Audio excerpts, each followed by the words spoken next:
Once again, welcome, boys and girls, wherever you could be watching me here in Nairobi, Kenya. This is Walimu Philip Mangangi coming to you live and direct from Hospital Hill, Mafunzo New Curriculum Television.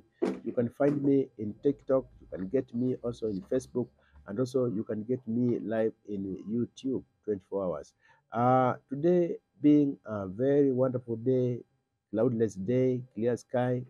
I want to take you year seven through quite a number of questions that have been asked by quite a number of you through our comment session. And as usual, I've promised you every time I get some questions, I'll not be hesitating to deal with them one after the other.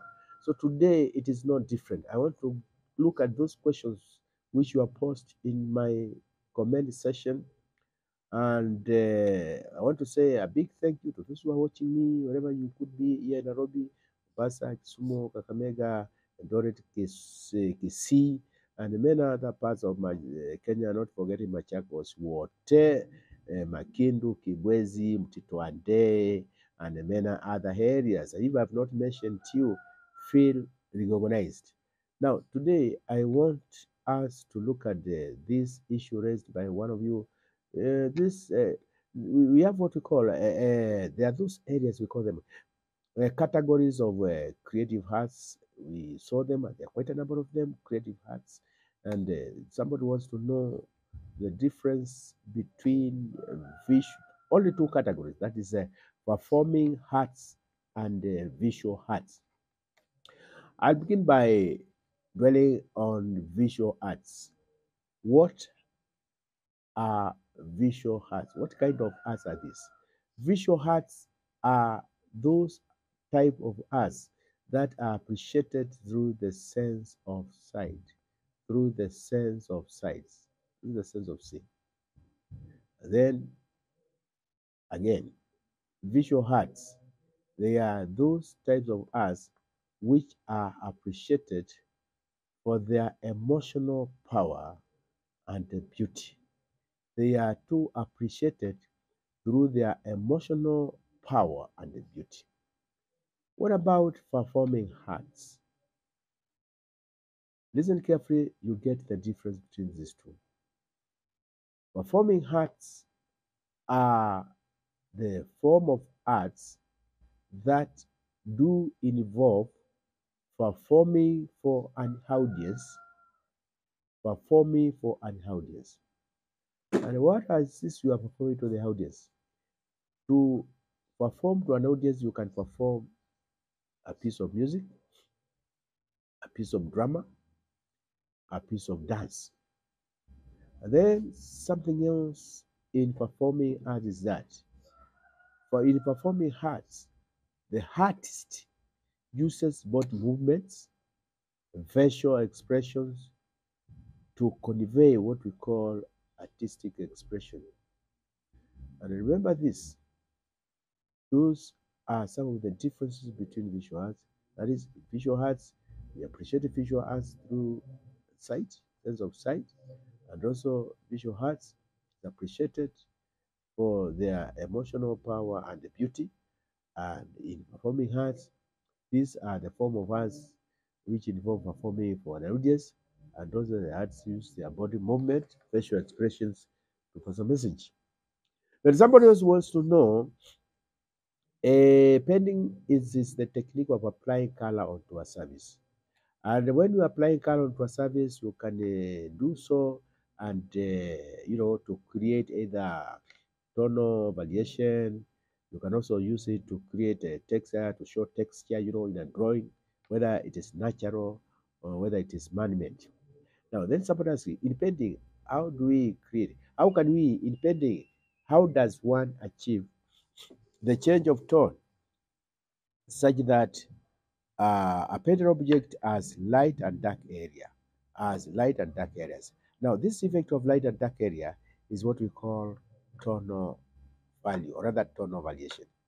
Now, if you want to achieve this tonal variation, you can do so by changing the tone of a color being used, whether it is blue, whether it is yellow. And how do you change the tone of a color? The changing, if you want to change the tone of a color, such that if it is blue, it can become dark blue or it can become light blue.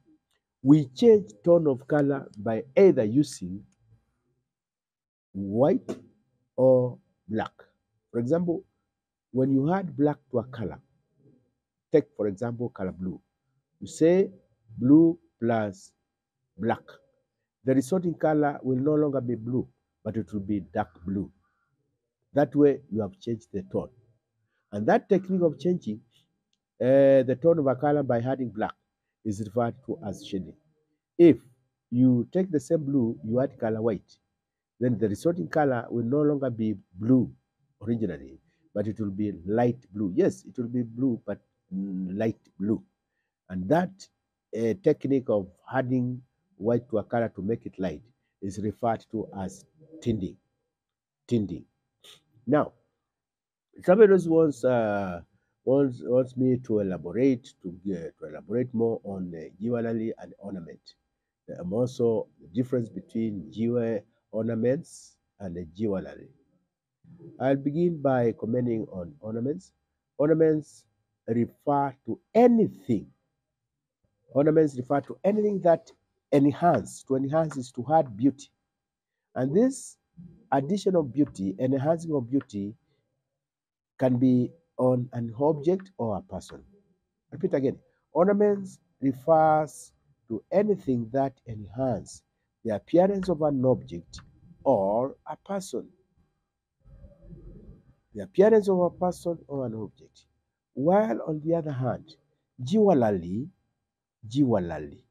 are the specific types of ornaments used for personal adornment. Specific types of ornaments used for personal adornments. Such specific what ornaments include earrings, necklaces, amulets, rings, bangles, just to mention a few. And somebody who wants to know if you are made a free book. If you have made a free book showing a person, maybe running, walking, that boy wants to know. There are times you can make a flip book, and when you flip that flip book in succession, it does not show smooth, smooth, does not move smoothly. What could be the cause of this flip book not moving smoothly? There are quite of reasons as this can occur. Number one, by not putting pictures in order. If the pictures are not put in order, that is from frame one, that frame is page 1 to 2. If you have put them haphazardly, they are not following the movement. If you put the pictures not in order, then you can have that problem. And this failure to move smoothly over a flip book can also be as a result of the flip book not firmly binded. The flip book not firmly binded, and also it can be caused by maybe the papers were not neatly and firmly stuck. If the papers were not neatly and firmly stuck, and maybe if remember this, in order to see that smooth movement, the flip book should be flipped rapidly in quick succession. That is very important. The flip book should be moved rapidly in quick succession so that you can see the movement. And number two, maybe there was no smooth movement because the flip book had too many pages. Then somebody wants to know the reason why, let's say, learners of grade 4, they displayed their work. What are some of the reasons as to why it is very necessary? It is very important. Any finished piece of artwork should be displayed by a grade 4, by a grade 9, and so forth and so on. There are so many reasons. Number one, to encourage one another. We view that work to encourage one another. And also we exhibit, we display so that we can enable other people to have a clear view of items made by others and comment on them.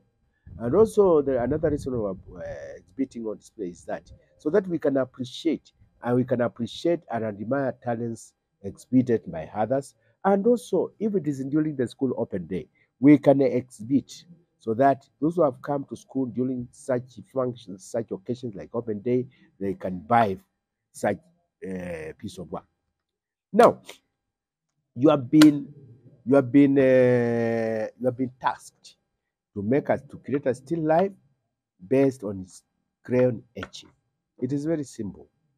Just take a plain paper, draw the borderline, uh, draw, and then remember, if you have been taxed to use either found objects, either natural objects like flowers, or even household utensils, plan on those. Think of what you want to use in your crayon etching, whether it is found objects, whether it is natural objects like fruits, whether it is household item. Then after that, divide your plain paper. After drawing the borderline, divide your plain paper into portions.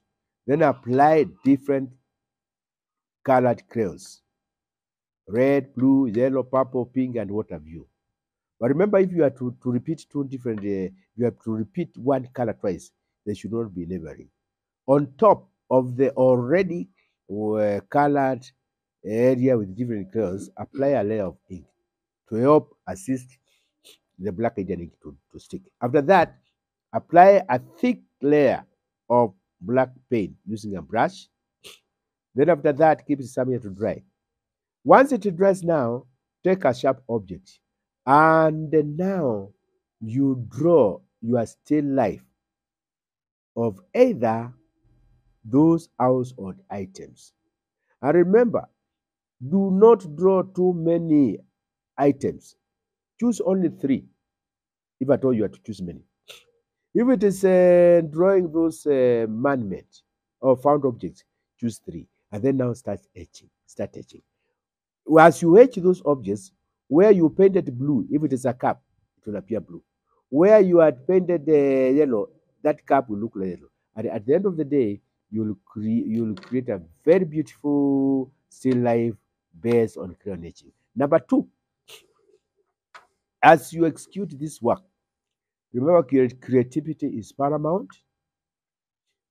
Good execution of skills, that is, apply the crayons wisely, apply ink uniformly, don't apply outside, and then edge with a lot of and also remember, also we need to see balancing your picture being balanced. Don't crumble your objects on one corner. And now, lastly but not least, neatness is paramount.